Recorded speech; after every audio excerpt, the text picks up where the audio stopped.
Hello, everyone. Welcome to this special show today. This show today is called Lenny Reed's Survival Guide When Shit Hits the Fan. Ebook is available now. Let's get into the story. So let me explain what I'm doing today. Today is somewhat, if you don't understand the implications that can possibly happen, we're going to talk about two scenarios today. Two random stories that I know, meaning two people that I know, and just do one, a week timeline, and then another one, a 3-week timeline. Okay?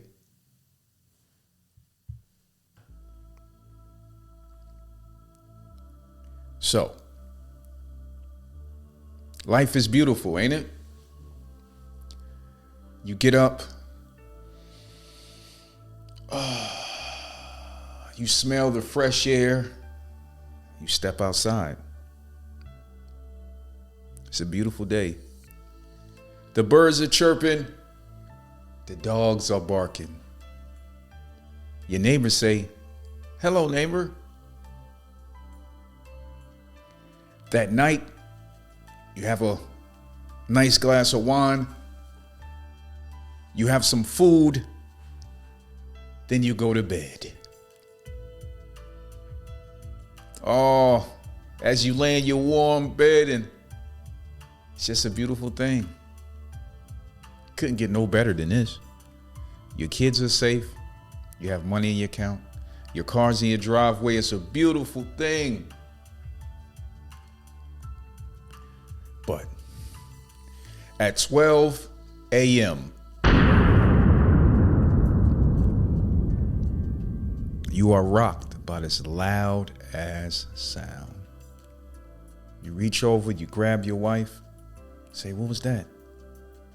You get up, you go check on your kids. They all out the bed screaming and crying because they didn't heard the loudest sound that they ever experienced in their life. So what happened is, all of a sudden, it gets light outside. The windows bust. You grab your kids and your family, you hold them tight.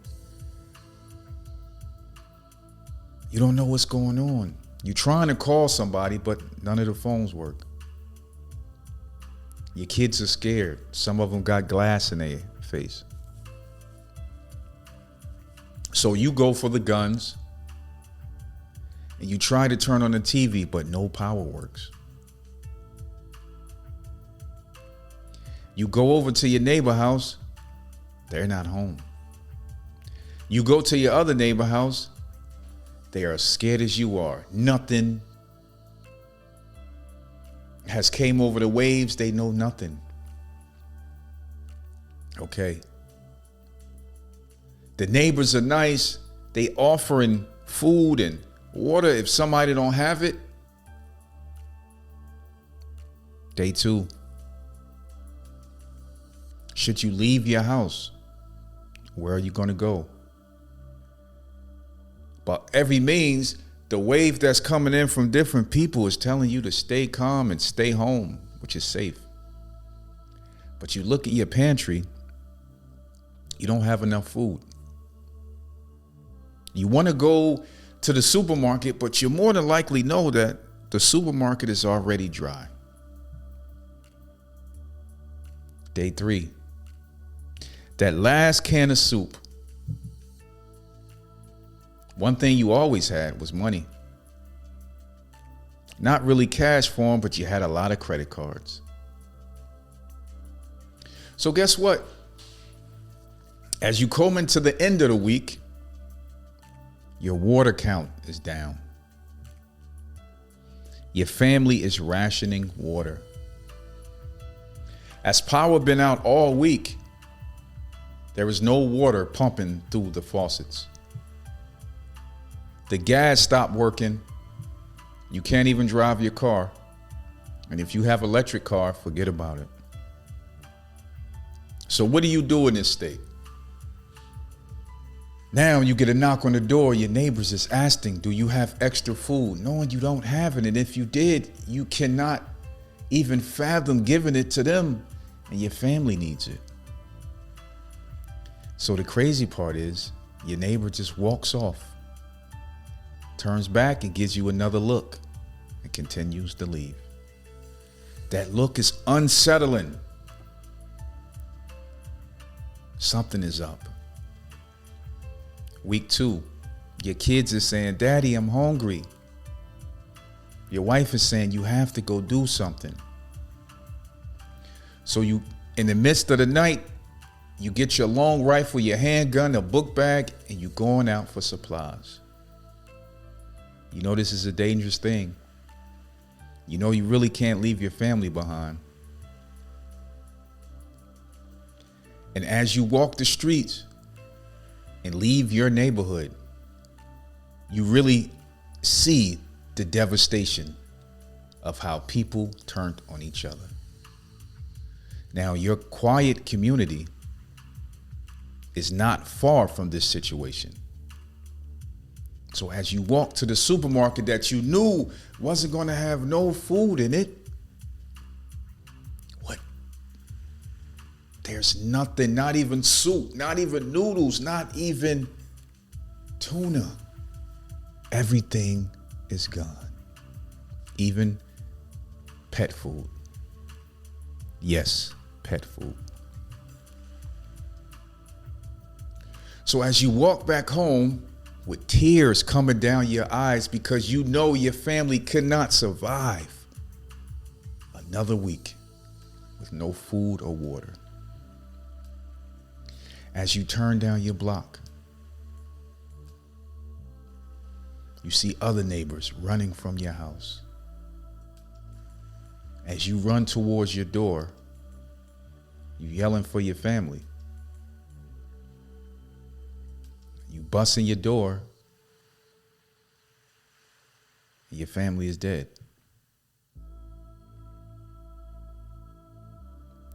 Other neighbors of your sleepy community got so desperate in week 2 or week 3 that they started robbing other neighbors.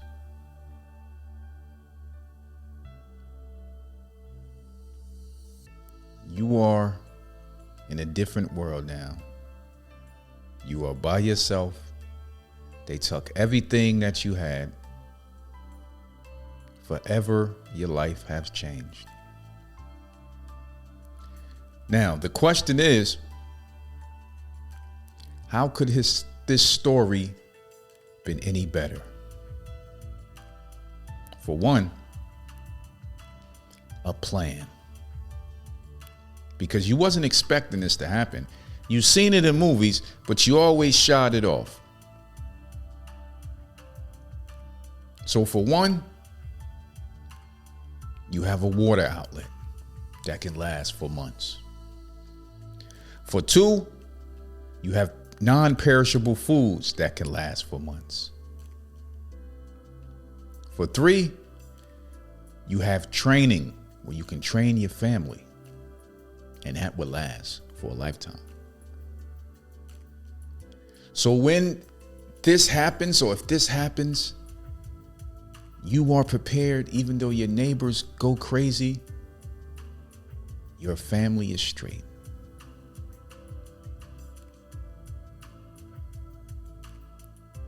That is the only way to survive. There is a wave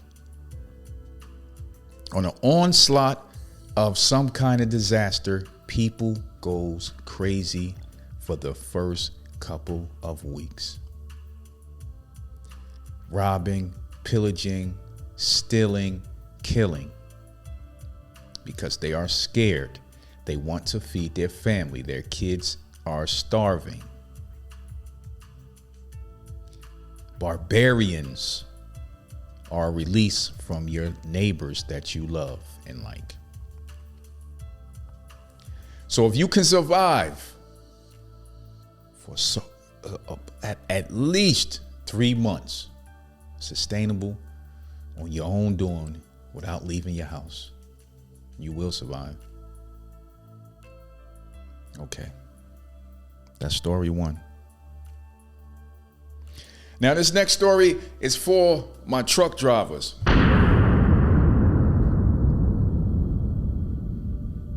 Or anybody that works, that leaves their house for a long distance. This story, we're going to use the city of Atlanta. There's a truck driver named Malcolm. Malcolm gets up in the morning. He goes to work in Atlanta, grabs his truck, loads it up, and takes his truck all the way to Nashville to deliver. Nashville is about 4 hours from Atlanta. When Malcolm gets to Nashville, he goes on his 30-minute break for the ride home. All of a sudden, all the power goes out everywhere. Malcolm don't know what happened. There is no phone, nothing works. All it is just word of mouth of people walking past or in the same vicinity Malcolm is. And the news that's out is that there was an EMP strike.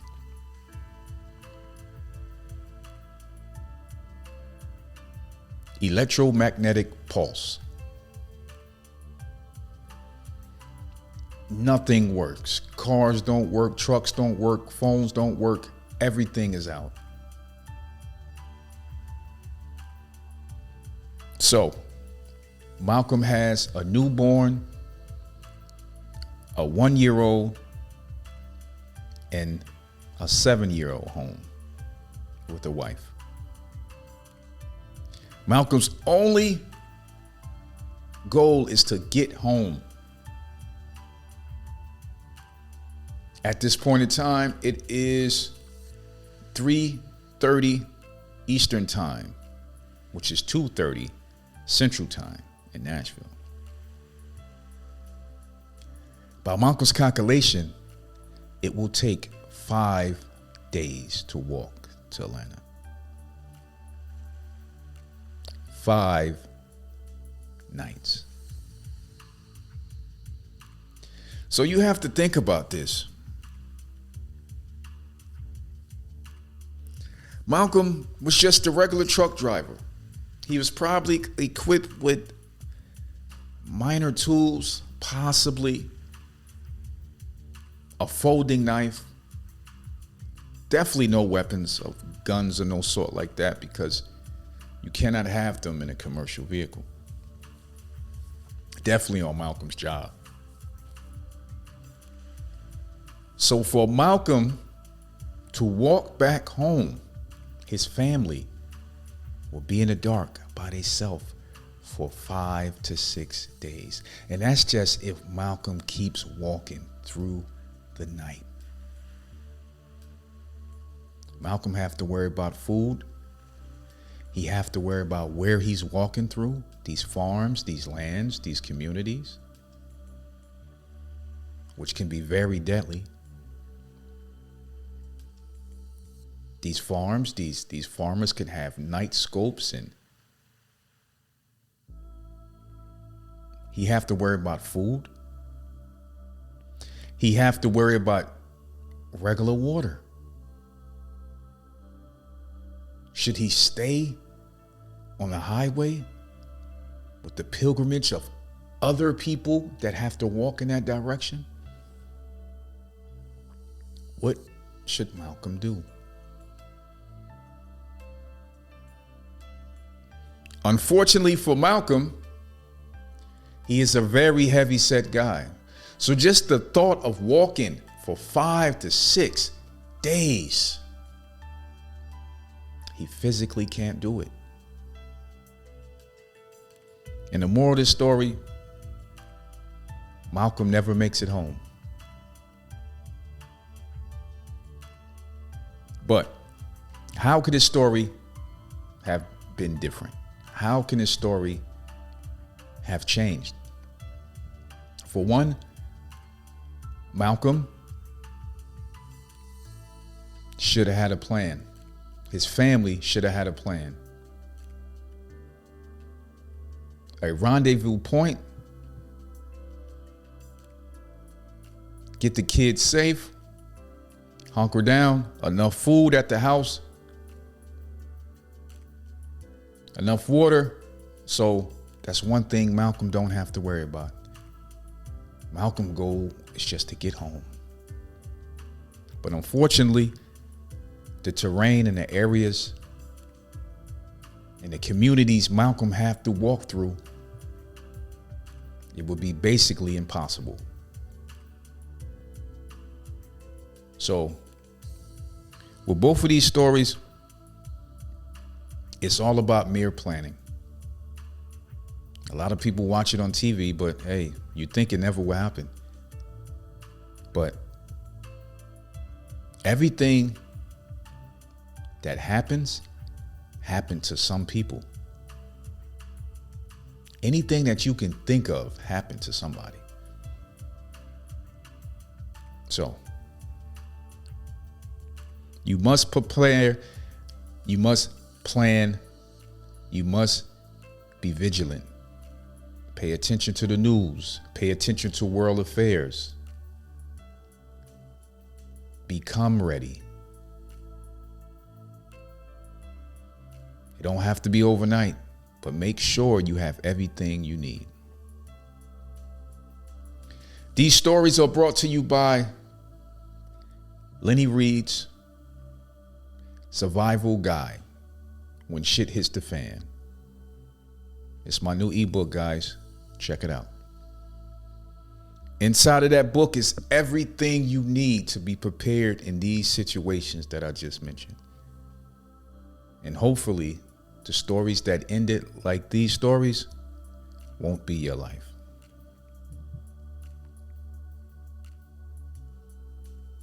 All right, guys. Y'all have a wonderful day. Get prepared. Keep your eyes open. Peace.